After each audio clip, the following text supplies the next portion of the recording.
15 বছরের ছোট রিমঝিমের বিয়ে হয়ে যায় সেদিন 28 বছর বয়সী ষষ্ঠ তামাটে বর্ণের এক পুরুষের সঙ্গে, যার সঙ্গে তার বিয়ে হয়েছে সেই ইউনিয়ন পরিষদের চেয়ারম্যানের মেজ ছেলে আদিল। শুরুতে বিয়ে নিয়ে রিমঝিম দোটানায় থাকলেও যখন শোনে পাত্র চেয়ারম্যানের ছেলে, তখন থেকেই সে বেঁকে বসেছে। সবাইকে তো আর বলা যায় না যে সে ওই লোকটিকে অপছন্দ করে, তাই সে বলল, এখনই আমি বিয়ে করব না। গ্রামের চেয়ারম্যান খলিলুর রহমানের বড় ছেলে হামিদুর রহমান, মেজ ছেলে আদিলুর রহমান, যাকে সবাই আদিল বলেই ডাকে, আর ছোট ছেলে জাহিদুর রহমান। চেয়ারম্যানের বড় ও ছোট ছেলে ধীর প্রবাহিত নদীর মতো শান্ত ও নির্মল, কিন্তু মেজ ছেলেটাই বেতালা স্বভাবের। পান থেকে চুন খসলেই ধমক দিয়ে উঠবে। কথা বলার ধরনে মনে হবে এই মাত্র সে কারোর সঙ্গে ঝগড়া করে এসেছে। তার বড় বড় চোখের ওপর সব সময় কোঁচকানো ভুরু জোড়া, যেন আশেপাশে যা দেখছে যা শুনছে কোনোটাই তার মনে ধরছে না। সব কিছুতেই প্রচুর বিরক্ত সে। ওর সামনে জোরে হাসাও বারণ। রিমঝিম ভেবে পায় না, যে লোক বৃহস্পতিবার ও শুক্রবার মেয়ে মানুষের বিরক্তে কাচারি ঘরে কাটায়, সেই লোক তাকে কেন বিয়ে করতে চাইছে। গ্রামে তখনও বিদ্যুৎ আসেনি। চেয়ারম্যান খলিলুর রহমান ওপর মহলে আবেদন করেছে বিদ্যুৎ সংযোগের জন্য।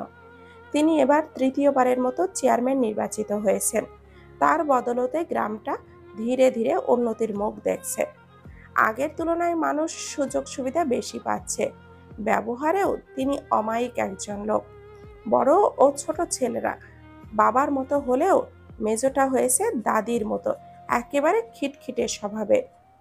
গ্রামে বিদ্যুৎ না থাকায় প্রতি ঘরে কুপি বাতি ব্যবহার করা হয়।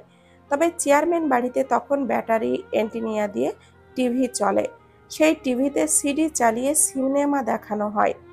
প্রতি বৃহস্পতিবার ও শুক্রবার সিনেমা দেখার জন্য সবাই মুখিয়ে থাকে। ওই 2 দিন দুপুরে চেয়ারম্যান বাড়িতে উৎসবের আমেজ যেন। ছোট বড় বৃদ্ধ সবাই চলে আসে সিনেমা দেখতে। আর যেই দিন নায়ক রুবেলের সিনেমা থাকে সেদিন তো কথাই নেই। যদিও চেয়ারম্যান সাহেব এইসব সিনেমা টিনেমা পছন্দ করে না, তবে ছেলে মেয়েদের মুখের দিকে তাকিয়ে কিছু বলেনও না। টিভিটা এনেছিল তার মেজ ছেলে আদিল। বড় ছেলে হামিদ ম্যাট্রিক পাশ করে বাপের সাথে রাজনীতিতে যুক্ত হয়, কিন্তু আদিল জাহাঙ্গীরনগর বিশ্ববিদ্যালয়ের ইংরেজি বিভাগ থেকে পড়াশোনা শেষ করেছে। আর জাহিদ এইবার ক্লাস 9-এ পড়ে। স্বভাবে আদিল খাটখোট্টা হলেও এলাকায় বেশ পরিচিতি তার। আর হবেই বা না কেন, পুরো গ্রামে বিশ্ববিদ্যালয়ের ছাত্র হাতে গোনা মাত্র 3 থেকে 4 জন। তাদের মধ্যে আদিল একজন, তার উপরে আবার চেয়ারম্যানের ছেলে। যে কোনো বিচার সালিশে তার কদর একটু বেশি। ঢাকা থেকে একদিন সে গ্রামে এলো সঙ্গে টিভি নিয়ে। তখন মানুষ রেডিও শুনলেও টিভি খুব কমজনই দেখেছে, অনেকেই তো টিভির নামও শোনেনি। সেই দিন প্রথমবারের মতো আদিল তাদের বাড়িতে টিভির কেরামতি দেখালো। সেই থেকে সপ্তাহ 2-3 সবাই তাড়াতাড়ি কাজকর্ম সেরে চেয়ারম্যান বাড়িতে চলে আসে। বৃদ্ধ বৃদ্ধারা টিভির দৃশ্য দেখে কখনো হাসে, কখনো অবাক হয়ে তাকিয়ে থাকে।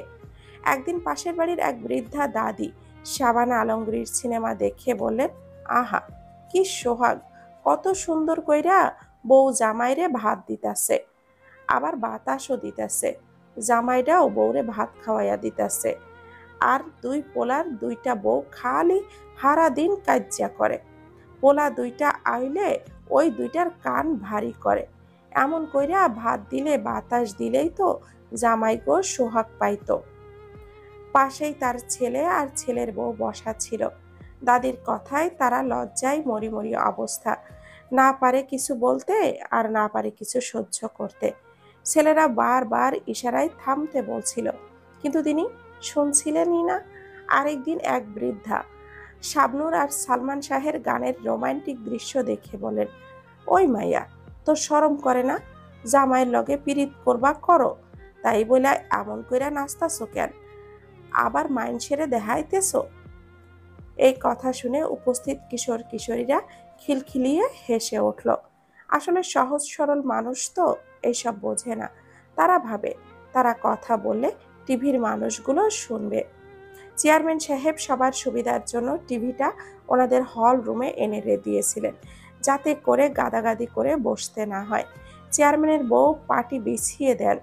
যারা পাটিতে জায়গা পায় না তারা নিজেদের জুতোর উপরে বসে পড়ে, পাশে না আবার চুরি হয়ে যায়। যদিও এখন গ্রামের কয়েকটি ঘরেই টিভি আছে, তবুও চেয়ারম্যান বাড়িতেই ভিড় বেশি, কারণ এখানে কেউ অবহেলিত হয় না। রিমঝিম তখন সবে চতুর্থ শ্রেণীতে পড়ে। তাদের বাড়ি থেকে দক্ষিণে 5 মিনিট হাঁটলেই চেয়ারম্যান বাড়ি। সর্বপ্রথম টিভি দেখতে গিয়েছিল ওর বড় ভাই, চাচাতো বড় বোন সহ আরো অনেকে মিলে। হঠাৎ একদিন বড় ভাই রামিম এসে সবাইকে বলল, দুপুরে চেয়ারম্যানের বাড়ি নিয়ে যাবে সবাইকে। কারণ জিজ্ঞাসা করতেই জানালো আদিল ভাই শহর থেকে টিভি আনছে। রেডিও শোনার যুগ থেকে মানুষ এবার দেখার সুযোগ প্রবেশ করবে। এই উল্লাস যেন সবার মধ্যে ছড়িয়ে পড়ল মুহূর্তেই। সেই দিন থেকে রিমঝিমের নেশা হয়ে গেল টিভি দেখার প্রতি। সিনেমা দেখার দিন মায়ের চোখ ফাঁকি দিয়ে বান্ধবীকে নিয়ে চলে যেত এবং বাড়ি ফিরে মায়ের এক গাদা বকুনি খেত। ভাই যদিও হালকা বকা দিত, তবে কঠোর হতো না। সে নিজেও তো আগে দেখতো, এমনকি এখনো দেখে সময় সুযোগ পেলে। আগে চাচাতো বোন হাসনার সঙ্গে যেত রিমঝিম, কিন্তু হাসনার বিয়ে হয়েছে তার বড় ভাইয়ের সঙ্গে। এখন সে অন্তঃসত্ত্বা, তাই আর যেতে পারে না। গত 2 সপ্তাহ ধরে রিমঝিম টিভি দেখতে যায় না। তার কারণ ওই বজ্জাত আদিল। আগে বেশিরভাগ সময় শহরে থাকতো, এখন গ্রামে এসে আর যাওয়ার নামই নেই। লোকটা শুধু রিমঝিমকে ধমকায়। আগে থেকেই 2 চোখের কাটা ছিল, আর সেদিন ধমক শুনে তো রিমঝিমের রাগ চরমে উঠে যায়। 2 সপ্তাহ আগের কথা, বৃহস্পতিবার টিভিতে অন্তরে অন্তরে সিনেমাটা চলছিল। সিনেমা রিমঝিমের খুব পছন্দ, বিশেষ করে গানগুলো। মৌসুমীর চঞ্চলতা আর তার বোকাশোকা ভাবের সঙ্গে যেন নিজের মিল খুঁজে পায়। সেদিন বিকালে সিনেমা দেখে বাড়ি ফিরছিল সে আর রুবি। পরনে তার শুভ্র রঙের স্কার্ট আর কাঁচা হলুদ রঙের ফতুয়া, সাথে মাথায় ওড়না পেঁচানো। ঠিক তখনই সামনে এসে দাঁড়ালো শাফিন মোল্লা। সে এক পলকে রিমঝিমের দিকে তাকিয়ে রবিকে বলল, রুবি, তুমি যাও, রিমঝিমের সাথে আমার কথা আছে। রিমঝিম কিছুটা ভয় এবং দ্বিধায় রুবির হাতটা চেপে ধরল না যাওয়ার জন্য। তা দেখে শাফিন মৃদু হেসে বলল, ভয় পেও না রিমঝিম, রুবি তোমায় রেখে যাবে না, বরং ওই কিছুটা সামনে গিয়ে দাঁড়াবে। আমার ভয় পাওয়ার কিছুই নেই। রিমঝিমের উজ্জ্বল শ্যামলা বর্ণ মুখশ্রীর তখন লাজের আভা।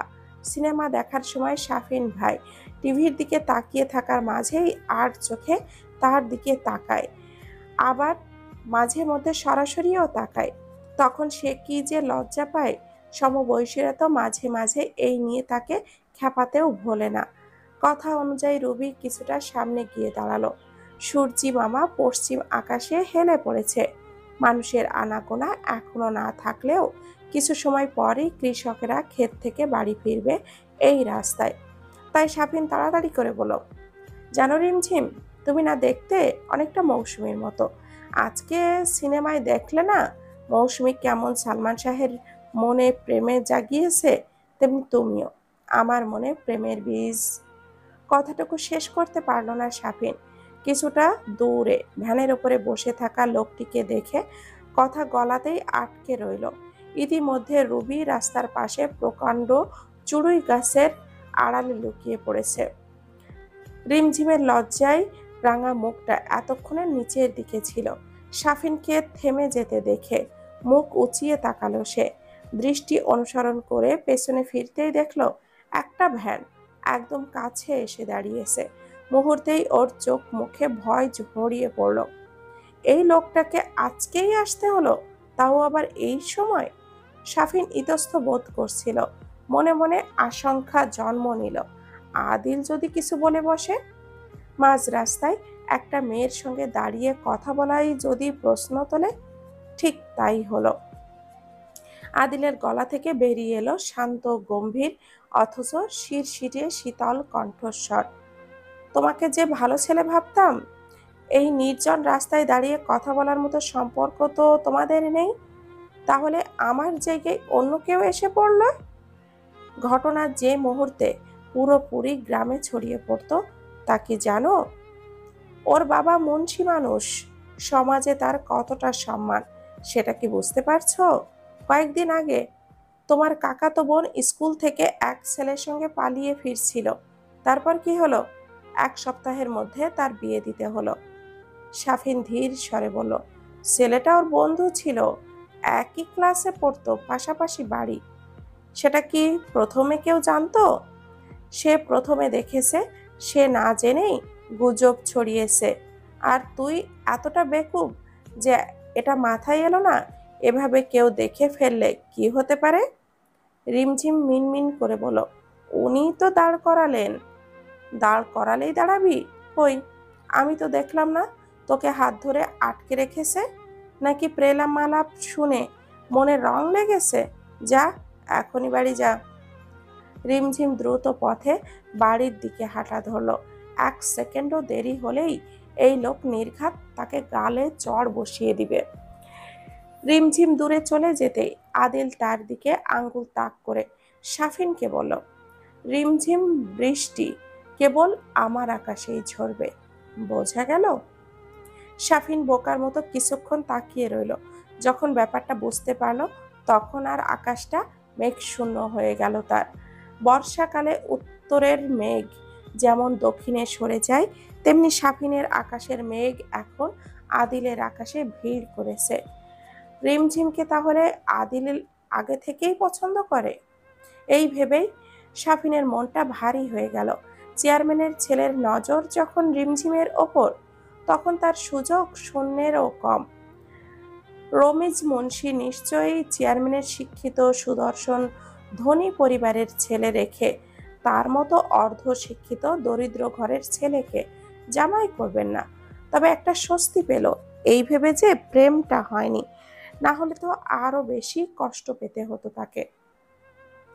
আদিলের দিকে তাকিয়ে সে বলল, জি আচ্ছা। তারপর উল্টো পথে হাঁটা ধরল। অপরদিকে আদিল মনে মনে তৃপ্তি অনুভব করল। ঠিক সময়ে এসে সবকিছু নিয়ন্ত্রণ করেছে নিজের হাতে, এটা ভেবে শান্তি পেল। কিন্তু পরেক্ষণেই তার ভুরু কুঁচকে গেল, চোখ মুখ কঠিন হয়ে উঠল।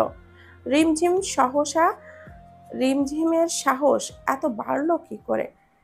সেদিন রাতেই রিমঝিমের বড় ভাই বাজার থেকে ফিরে রিমঝিমকে বলল, চেয়ারম্যান বাড়িতে যেন আর না যায়, এমনকি স্কুল ছাড়া কোথাও যাওয়া চলবে না। সেই কথা মেনে রিমঝিম কোথাও যায়নি, অথচ আজ দুপুরে পুকুর ঘাটে গিয়ে শুনল ওর বিয়ে ঠিক হয়ে গেছে। রান্নাঘরে পেঁয়াজ রসুন ছিলতে ছিলতে মা বলছিল, তাড়াতাড়ি গোসল করে কাপড়টা পরে রেডি হ, পাত্র দেখতে আসবে, পছন্দ হলে রাতেই বিয়ে। বিয়ের কথা শুনে রিমঝিমের মন এক মুহূর্তের জন্য খারাপ হয়ে গেল। মায়ের শেষাক্ত কথাটি শুনে মন পুলকিত হয়ে উঠল। ওদের বাড়িতে টিভি আছে, ইস, কতদিন ধরে সিনেমা দেখা হয় না। ওখানে বিয়ে হলে তো আর কোনো সিনেমা দেখা বাদ যাবে না। পুকুর ঘাটে পাশের বাড়ির ভাবির সঙ্গে দেখা হলো। ভাবি বিয়ের কথা শুনে রিমঝিমকে নানান কথা বলে লজ্জা দিলেন। গোসল সেরে রুমে আসতেই হাসনা একটা লাল টকটকে কাতান শাড়ি তার আর অন্যান্য জিনিসপত্র এনে দিল। শাড়িটা দেখে রিমঝিমের চোখ বিস্ময়ে বড় বড় হয়ে গেল। জীবনে এমন শাড়ি সে দেখেনি। চেয়ারম্যান বাড়ির বড় বউকে জামদানি শাড়ি পরতে দেখেছে, যা পুরো গ্রাম আর কোনো বাড়ির বউরা পরতে পারে না। কিন্তু এ তো জামদানি নয়, তবুও এটাও তো খুব দামি, তা দেখেই বোঝা যাচ্ছে। তাহলে যার সঙ্গে বিয়ে হচ্ছে ওর, সে নিশ্চয় বড়লোক। রিমঝিম ভাবনা ছেড়ে দিয়ে হাসনা বলল, যে কিনেছে তার পছন্দ কিন্তু চমৎকার। ঘরে ঢুকতে ঢুকতে রামিম হেসে বলল, আদিল ভাইয়ের পছন্দ সুন্দর দেখাই যাচ্ছে, তাই তো গায়ে এত মেয়ে থাকতে আমার বোনকেই পছন্দ করেছে। মুহূর্তে রিমঝিমের গলা শুকিয়ে গেল। তাহলে ওই লোকটাই আমাকে বিয়ে করতে চায়? এক মুহূর্ত সব রঙিন স্বপ্ন যেন ভেঙে চুরমার হয়ে গেল। আর দেরি না করে স্পষ্ট জানিয়ে দিল, সে এই বিয়ে করবে না। রমিজ, মুন্সি, হাসনা, রামিম, দাদি সবাই বোঝাতে লাগলো বিকালে চেয়ারম্যান বাড়ির লোকেরা আসবে। যেহেতু মেয়ে আগে থেকেই পরিচিত, তাই নামমাত্র দেখতে আসা, মূল উদ্দেশ্য রাতেই বিয়ে পড়ানো। কন্যা সন্তান ঘরের রহমত, তাই রমিজ মুন্সি মেয়েকে একটু বেশিই ভালোবাসেন। তাই ধমক দিতে পারলেন না, শুধু বুঝিয়ে বলেন। কিন্তু রিমঝিম নিজের যুক্তিতে অটল। সে জানে আদিল দেখতে সুদর্শন হলেও আসলে ভয়ঙ্কর আর কাঠখোট্টা এক ব্যক্তি। পাত্রপক্ষ আসার আগেই নিয়ম অনুযায়ী রিমঝিমকে মেরুন রঙা সুতির শাড়ি পরিয়ে সবার সামনে আনা হলো। মেয়ে দেখা, আলোচনা সবই চলল। এশার নামাজের পর বিয়ে।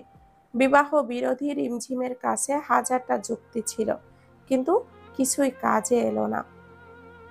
সে চিৎকার করে বলল, ওই বুড়োর সঙ্গে আমার বিয়ে দাও কেমনে? হাসনার যুক্তি খণ্ডালো, বুড়ো লোকেরাই বউরে বেশি যত্নে রাখে। রিমঝিম সঙ্গে সঙ্গে বলল, আমার ভাই তো বুড়ো না, তোমারে কি যত্ন রাখে নাই? তাও লাভ হলো না। শেষমেশ রামিম রীতি অনুযায়ী রিমঝিমকে কোলে তুলে নিয়ে পাটার ওপরে বসালো। বাড়ির মুরব্বীরাই এসে প্রথমে, তারপর সবাই গায়ে হলুদ মাখালো। বিয়ের গোসল শেষে তাকে ঘরে নিয়ে বসানো হলো। এশার নামাজের পর আদিল এলো তার ছোট্ট ভাই ও বন্ধুদেরকে নিয়ে। রিমঝিমকে পরানো হলো কাতান শাড়ি, চোখে কাজল, ঠোঁটে লিপস্টিক আর হাতে চুড়ি। খোপায় গুজে দেওয়া হলো বেলি ফুলের মালা। রুবি এসে মালা গুজে দিল খোপায়। রিমঝিমকে বসানো হয়েছে রামিম ও হাসনার রুমে। ঘরের সামনে উঠোনের এক কোণে বরপক্ষ আসতেই আসন পেতেছে। অল্প সময়ের মধ্যেই বাড়ির ছেলেমেয়েরা লাল নীল কাগজ দিয়ে পুরো উঠোন সাজিয়েছিল। ছোট ছোট ছেলে মেয়েরা হইচই করছে। রিমঝিমকে বাড়ির বড় আপু ও ভাবিরা মিলে নানান কথা শোনাচ্ছে, যা শুনে তার লজ্জায় লাল নীল হওয়ার কথা থাকলেও গভীর কোনো এক চিন্তায় মগ্ন সে। এইদিকে আদিলের শূন্য স্থান পূরণের সময় যত ঘনিয়ে এসেছে, ততই তার যেন হৃদস্পন্দনের তীব্রতা বৃদ্ধি পাচ্ছে। কিছুক্ষণের মধ্যেই শোনা গেল আদিলের মুখ নিঃসৃত কণ্ঠ, কবুল, আলহামদুলিল্লাহ। সবাই সমস্বরে বলে উঠল, আলহামদুলিল্লাহ। কাজী সাহেব কোণের রুমে আসলেন হাতে খাতা নিয়ে। রিমঝিমকে কবুল বলতে বলা হলেও সে নিশ্চুপ। 1 মিনিট, 2 মিনিট, 3 মিনিট অতিবাহিত হয়, কিন্তু তার নড়াচড়া নেই। কাজী সাহেব অতিষ্ঠ হয়ে উঠলেন। পরিবারের সবাই লাগাতার বোঝাচ্ছে। উঠোনের ওপাশ থেকে হইচইয়ের আওয়াজ আসছে। এর মধ্যে আদিল হন্তদন্ত হয়ে রুমে ঢুকে সবার দিকে একবার তাকিয়ে দৃষ্টি স্থির করলো বধূ সাজে সজ্জিত রমণীর ওপর। গম্ভীর স্বরে বলল, সবাই একটু বাইরে যান। ছোট মানুষ, লজ্জায় বোধহয় কবুল বলতে পারছে না। তার কথা মতো একে একে সবাই বাইরে বেরিয়ে গেল, রামিম বাদে কেবল। রামিম তার বোনের হাতটা শক্ত করে ধরে আশ্বাস দিচ্ছে। রিমঝিম এক দৃষ্টিতে নিচের দিকে তাকিয়ে নখ খুঁটছে। সে ভয় পায় এই লোককে, তাই কিছুতেই সে কবুল বলবে না বলে পণ করেছিল, কিন্তু তার আর স্থায়ী হবে না বোধ হয়। আদিল ধমকে বলে উঠল, কবুল বলবি নাকি কাঁচা কুঞ্চি দিয়ে নিয়ে আসবো? এক মুহূর্তে কবুল না বললে আমি কাঁচা কুঞ্চি দিয়ে তোর পা থেকে মাথা পর্যন্ত পেটাবো। এক মুহূর্ত দেরি না করে হরহর করে কবুল বলে দিল রিমঝিম। কাজী সহ সবাই সমস্বরে আলহামদুলিল্লাহ বলে উঠল। বিয়ে পড়ানো শেষে বাড়ির মুরব্বীরা বর কনেকে এক পার্টিতে পাশাপাশি বসালো। রিমঝিমের এক দাদি বাটিতে করে মিষ্টি নিয়ে আসলেন। রিমঝিম প্রথমে এক হাতে মিষ্টি নিয়ে দৃষ্টি অন্যদিকে রেখে আদিলকে খাইয়ে দিতে দিতে হাতে একটা কামড় দিল। তৎক্ষণাৎ সে আর্তনাদ করে উঠল জোরে। রুমে থাকা বোন ভাবিরা খিলখিলিয়ে হেসে উঠল। সে জাদরেল বেটা। রিমঝিম মনে মনে ভেঙচি কাটল। আদিলকে খাইয়ে দিতে বললে সে একটা মিষ্টি কনের মুখের সামনে ধরল, কিন্তু কনে মুখ খুলল না। পাশ থেকে এক ভাবি বার কয়েক বললেও লাভ হলো না। বড় কম যায় না, হাতের মিষ্টিটা জোর করে ঠেসে দিল মুখে। আবারও আরেক দফা হাসির গুঞ্জন শোনা গেল। তারপর এলো আয়না দেখার পালা। লাল খয়েরি রঙের একটা গোল আয়না দুজনের সম্মুখপানে ধরা হলো। আয়নায় আদিলের পলক না পড়লেও রিমঝিমের দৃষ্টিপাত ঘটল বহু পরে। মুহূর্তেই ওর শির দ্বারা বেয়ে শীতল স্রোত বয়ে গেল। লজ্জায় আড়ষ্টতায় দৃষ্টি নামিয়ে নিল সাথে সাথেই। বাড়ির বোনেরা মিলে বরের পাঞ্জাবির কোনার সাথে কনের বউ ওড়না গিট দিয়ে টাকা আদায় করলো। তারপর খাওয়া দাওয়া সেরে উঠতে রাতের অনেকটাই পেরিয়ে গেল। কনে বিদায়ে কান্নার তোপে জ্ঞান হারালো রিমঝিম। রমিজ মুন্সি অজ্ঞান মেয়ের হাতটা আদিলের হাতে তুলে দিয়ে বলল, আমার কলিজাটা তোমার হাতে তুলে দিলাম বাবা, ভালোবাসা দিয়ে আগলাইয়া রাইখো। মাথা নাড়িয়ে হ্যাঁ বোঝালো আদিল। কোলে তুলে নিল বধূরূপী প্রেয়সীকে। কাঁচা হলুদ গাঁদা ফুলে সজ্জিত পালঙ্কটিতে বসিয়ে দিল। ছোট এক কিশোর মগে করে পানি নিয়ে আসলে তা ছিটিয়ে দিল নববধূর চোখে মুখে। মুহূর্তে এসে চোখ মেলে তাকিয়ে দেখলো নিজ স্বামীকে। কান্নার তোপে হেঁচকি তুলে ডাকলো তার আব্বাকে। ততক্ষণে বেয়ারা পালকি কাঁধে চলতে শুরু করেছে। পালকির সাথে সাথে নতুন বরও এগিয়ে চলেছে গন্তব্যে। ইতিমধ্যে বরপক্ষের অধিকাংশ বাড়ির দিকে পৌঁছে গিয়েছে প্রায়। নবরা যখন বাড়ি পৌঁছালো তখন প্রায় মধ্যরাত। বাড়ির পূর্ব বধূরা মিলে নতুন বধূ বরণ করে নিল। রিমঝিমকে কাতান শাড়ির পরিবর্তে গোলাপি জামদানি শাড়ি পরিয়ে দিয়ে তার বড় যা আদিলের রুমে বসিয়ে দিয়ে আসলো। পুরো রুমটায় গাঁদা ফুলে সজ্জিত। লোকটার গাঁদা ফুল খুব পছন্দ। সিনেমা দেখতে এসে রিমঝিম মাঝে মাঝেই দেখত। গাঁদা ফুলের বাগানের পরিচর্যা করত। পুরো বাগান তার প্রায় গাঁদা ফুল দিয়েই ভরপুর। রুমটাও সাজিয়েছে গাঁদা ফুলের মালা দিয়ে। তার মধ্যে দরজার সামনে আওয়াজ শুনতে পেল। কান খাড়া করলো শোনার জন্য। টাকার পরিমাণ নিয়ে তর্ক চলছে ভাই বোনদের মধ্যে।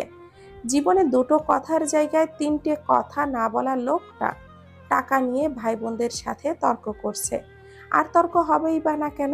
মেয়েগুলো এত কষ্ট করে রুম সাজালো, অথচ পারিশ্রমিক নেবে না। তবে তর্ক বেশিক্ষণ স্থায়ী হলো না, কারণ আদিল যত দাবি করেছে ততটাই দিয়ে দিয়েছে। তার বেশি কথা বলা বা শোনা কোনোটাই পছন্দ না। দরজার দিকে তাকিয়ে থাকা অবস্থাতেই আদিল সাদা পাঞ্জাবির বোতাম খুলতে খুলতে রুমে ঢুকলে লজ্জায় চোখ নামিয়ে নিল রিমঝিম। খাট থেকে নেমে গিয়ে এলো স্বামীর দিকে। ওর দাদির মুখে শুনেছিল বিয়ের রাতে স্বামীর পা ছুঁয়ে সালাম করতে হয়। নিয়মটা কতটা সঠিক জানে না সে, হাসনা আপাও বলেছিল। একটু ঝুঁকতেই আদিল হাতটা ধরে সোজা করে দাঁড় করিয়ে দেয়। ঘোমটাটা সরিয়ে কপালে আলতো করে ঠোঁট ছুঁয়ে দিল। মাশাআল্লাহ, ঘরটা একেবারেই পরিপূর্ণ হয়ে গেছে, সাথে আমার হৃদয়টাও। লজ্জা পেয়ে মাথা নামিয়ে নিল সে। টুপ করে কোলে তুলে নিয়ে বিছানায় বসালো। পা জোড়া থেকে শাড়িটা একটু সরিয়ে পাঞ্জাবির পকেট থেকে বের করে এক জোড়া নূপুর পরিয়ে দিল তাতে। আলতারাঙা পায়ে নূপুর জোড়া জলজল করছে যেন। এই নূপুরের শব্দ হবে না, আমি ঝুনঝুনি পাথরগুলো খুলে রেখেছি। শব্দ করা নূপুর আমার পছন্দ নয়। অতঃপর উঠে দাঁড়িয়ে লুঙ্গি ও গেঞ্জি নিতে নিতে বলল, রিমঝিম বৃষ্টি, ঘুমিয়ে পড়ো। সারা রাতও বাড়িতে ঘুমাতে পারোনি তুমি। কিন্তু একটু পর তো ভোর হয়ে যাবে। সমস্যা নেই, বিয়েতে যারা গিয়েছিল সবাই এখন ঘুমাচ্ছে। রিমঝিম বাধ্য মেয়ের মতো খাটের এক পাশে শুয়ে পড়ল। কিছুক্ষণ পর আদিল পোশাক পাল্টে এসে খাটের উপরে শুয়ে রিমঝিমকে এক টানে নিজের কাছে নিয়ে নিল। মাথায় হাত বুলিয়ে দিতে দিতে বলল, রাগ কমেছে আমার উপর? কিছুটা। আচ্ছা, ব্যাপার না, আস্তে আস্তে কমে যাবে। তারপরের দিন রাতে রিমঝিম খাটে শুয়ে আছে। ঘুম লেগে এসেছে চোখে। অপেক্ষার প্রহর যেন কাটছেই না। রাত গভীর হয়ে আসছে। তখনই চোরের মতো রুমে প্রবেশ করলো আদিল। বার কয়েক রিমঝিমকে ডাকলো। ঘুমের মেয়েটা হুঁশ নেই, শুধু হু হু শব্দ করছে। উপায় না পেয়ে তাকে পাজা কোলে তুলে নিল আদিল। আস্তে আস্তে দরজা খুলে বাইরে বেরিয়ে সোজা চলে এলো ওদের বাড়ির দক্ষিণের পুকুর পাড়ের শান বাঁধানো ঘাটে। রিমঝিমকে আস্তে করে পাশে বসিয়ে পা ডোবালো পানিতে। একটু উপুর হয়ে হাতে পানি নিয়ে ছিটিয়ে দিল রিমঝিমের মুখে। তৎক্ষণাৎ তার চোখের ঘুমটা ছুটে পালালো দূর দেশে। চোখ মেলে দেখল প্রকৃতির স্নিগ্ধময়ী অপার গভীর সৌন্দর্য। আকাশের বিশালাকার রুটির মতো গোল চাঁদটা যেন যৌবন ভরা যুবতীর মতো সমস্ত সৌন্দর্য ধরণীর নামে উৎসর্গ করেছে। রিমঝিম একটু নিচে তাকিয়ে দেখল চাঁদ একটা না, স্বচ্ছ পানির টলমলে পানিতে আরেকটা রয়েছে। পুরো পুকুর জুড়ে ফুটে রয়েছে লাল টকটকে শাপলা ফুল। এত এত লালের সমারোহ পানিতে থাকা প্রতিবিম্বে চাঁদটা যেন এক অন্যরকম উজ্জ্বলতা ছড়াচ্ছে। দক্ষিণা বাতাসে ভেসে আসছে সুভাষিত বাতাবি লেবুর সুরভি। বাতাবি লেবু গাছটার সাথে একটা শিউলি গাছও আছে। সিনেমা দেখতে এসে যার তলা দিয়ে সে ফুল কুড়াতো, বাতাবি লেবুও শিউলির মিশ্র একটা ঘ্রাণ নাকে এসে ঠেকছে। প্রকৃতি কত সৌন্দর্য সে দেখছে। এমনকি দিনের বেলাতেও এই পুকুর ঘাটে এসেছে, কিন্তু রাতের এই অপার সৌন্দর্য দেখার সৌভাগ্য তার কখনো হয়নি। অথচ ওর পাশেই বসা সুপুরুষটির কাছে সমস্ত সৌন্দর্য যেন ফিকে লাগছে। এক মনে তাকিয়ে আছে সে তার প্রিয় নারীটির পানে। হঠাৎ রিমঝিম চোখ ঘুরিয়ে তাকালো ডান দিকে। আদিল হাতে একটা লাল শাপলা নিয়ে তার খোলা চুলের পাশে ক্লিপ দিয়ে আটকে দিচ্ছে। ওর এইসব কাণ্ডে লজ্জা পেয়ে গেল সে। লোকটাকে তার আগে খুব ভয় লাগতো, এখন আর লাগছে না। একদিন শুক্রবারে সিনেমা দেখতে এসেছিল সে। ওই দিন সম্প্রচারিত হয়েছিল শাবানা আর হুমায়ুন ফরিদির সিনেমা পালাবি কোথায়। পুরো সিনেমাটা দেখে সে খিলখিলিয়ে হেসেছিল, এমনকি বড় রুমে থাকা সবাই। উঠোনে এসে যখন সমবয়সী মেয়েদের সাথে হাসছিল, তখনই পেছন থেকে এলো এক ধমক। রিমঝিম বুঝলো ধমকটা শুধু ওকেই দেওয়া হয়েছে, অপরিপক্ক মস্তিষ্কে। তার বুঝে আসে না, টিভি দেখতে আসা সবাই হাসলো, অথচ ধমকটা খেলো কেবল সে। সেই দিন সাহস করে সে বলে দিয়েছিল, আপনাকে আমার দুই চোখেও দেখতে ইচ্ছে করে না। বিপরীত দিক থেকে ভেসে এলো, দুই চোখে দেখতে ইচ্ছে না করলে এক চোখে দেখো, অপরটা বন্ধ করে রাখো, বারণ তো করিনি। সেই থেকে সে লোকটাকে একেবারেই অপছন্দের তালিকায় প্রথমে রেখেছে। এই গন্ডারের চামড়া মানুষটাই তার প্রিয় পুরুষ হয়ে যাবে আজ, কে জানতো। এইসব ভাবনার মাঝেই টুপ করে চুমু খেয়ে ফেললো আদিলের গালে। পরেক্ষণেই লজ্জায় মাথা নুয়ে দুই হাঁটুর ভাঁজে রেখে মুখ গিয়ে ঘাটের কিনারায় বসলো। আদিল ধমকের সুরে বলল, শাবনূর হতে চাস? আমি সালমান শাহ হতে পারবো না। হুম, মৌসুমী। মাথা নাড়ালো রিমঝিম। লোকটার তিক্ত কথায় মুখ বাঁকালো সে। একটু আগে কত ভালো ছিল, এখনই শুরু হয়ে গেছে। ভালো আচরণ বোধ হয় বেশিক্ষণ স্থায়ী হয় না। কোথায় উঠে এসে তার পাশে গিয়ে বসবে তা না, ধমকা দিয়া শুরু করছে। এর মধ্যে শোনা গেল আদিলের গম্ভীর ডাক, পাশে এসে বস। অগত্যাও উঠে এসে বসলো পাশে। লুঙ্গির কোষ থেকে নীল রঙা রেশমি চুড়ি বের করে হাতের আঙ্গুলের ভাঁজে রেখে একটা একটা করে পরিয়ে দিতে লাগলো। হঠাৎ মুখের দিকে তাকিয়ে রিমঝিম বলে উঠল, একটা কথা জিজ্ঞাসা করি? করো। কবে আপনি আমায় প্রথম দেখেছিলেন? সেই ছোটবেলা থেকেই তোকে দেখছি। আরে না, প্রথম কবে প্রেমে পড়েছিলেন সেটাই জিজ্ঞাসা করতেছি। চুড়ি পরানো শেষে কিছুক্ষণ হাত নেড়ে চেড়ে দেখে আকাশের দিকে তাকিয়ে বলো, তোমার আব্বার সাথে আমার আব্বার সম্পর্ক ভালো আগে থেকেই। সেই সুবাদে তুমি অনেকবার তোমার আব্বার সাথে আমাদের বাড়িতে এসেছো। আবার আমিও আব্বার নির্বাচনের জের ধরে তোমাদের বাড়িতে গিয়েছি। তখন তুমি ছোট ছিলে। তবে একদিন একদিন ধরণীর বুকে ছিল রিমঝিম বৃষ্টি, আর আমার হৃদয়েও বৃষ্টি নেমেছিল রিমঝিমিয়ে। ছুটিতে ঢাকা থেকে বাড়ি ফিরছিলাম ওই দিন। আসার পথে হঠাৎ বৃষ্টি নামলো। সাথে ছাতা না থাকায় আমি রফিক কাকার টঙের নিচে আশ্রয় নেই। পথিমধ্যে দেখলাম অনেকগুলো মেয়ে দূর থেকে আসছে। তাদের কিছুটা সামনে একটা মেয়ে দ্রুত পায়ে হেঁটে আসছে, যদিও কাদার জন্য হাঁটতে অসুবিধা হচ্ছিল। মুখ দেখে বোঝা যাচ্ছিল খুব রেগে আছে। সবার মাথায় বড় বড় কচু পাতা ধরে রাখা। সেই ছোট্ট মেয়েটার প্রেমে পড়লাম। তার দিনকে দিন চক্রবৃদ্ধি হারে বেড়েই চলেছে। এখন শুধু প্রেম নয়, প্রচন্ড ভালোবাসি। তোমার মনে আছে সেই দিনটির কথা? আর মনে থাকার কথাও না, কারণ দিনটি তো আমার জন্য স্পেশাল, তবে তোমার জন্য সাধারণ। একটু একটু মনে আছে, তবে আমি তো আপনারে বিয়ে করতে রাজি ছিলাম না। জানি তোমার ওপর সাফিনের নজর ছিল, যেটা আমার নজর এড়ায়নি। তাই তো ওদের বাড়ির এক ছেলেকে রেখেছিলাম ওর ওপরে নজর রাখার জন্য। সাফিনের সাথে ওর সম্পর্ক ভালো ছিল, তাই কথায় কথায় সাফিন বলে দেয় ওর মনের কথা। ছেলেটা ওই দিনই বাজারের ল্যান্ড ফোন থেকে আমাকে জানায়। ভাগ্য ভালো, তার পরের দিনই ঠিক সময়ে পৌঁছেছিলাম, না হলে কেলেঙ্কারি হয়ে যেত একটা। আব্বাকে ওই দিন রাতেই বিয়ের কথা বলে সব বন্দোবস্ত করছি। আপনি না পড়ালেখা শেষ করে ফেলেছেন, তাহলে এখনো শহরে থাকেন কেন? পড়ার শেষ আছে, বিশ্ববিদ্যালয় থেকে পাশ করে বের হয়েছি, তারপরও থাকতাম, কারণ বউ ছিল না বাড়িতে।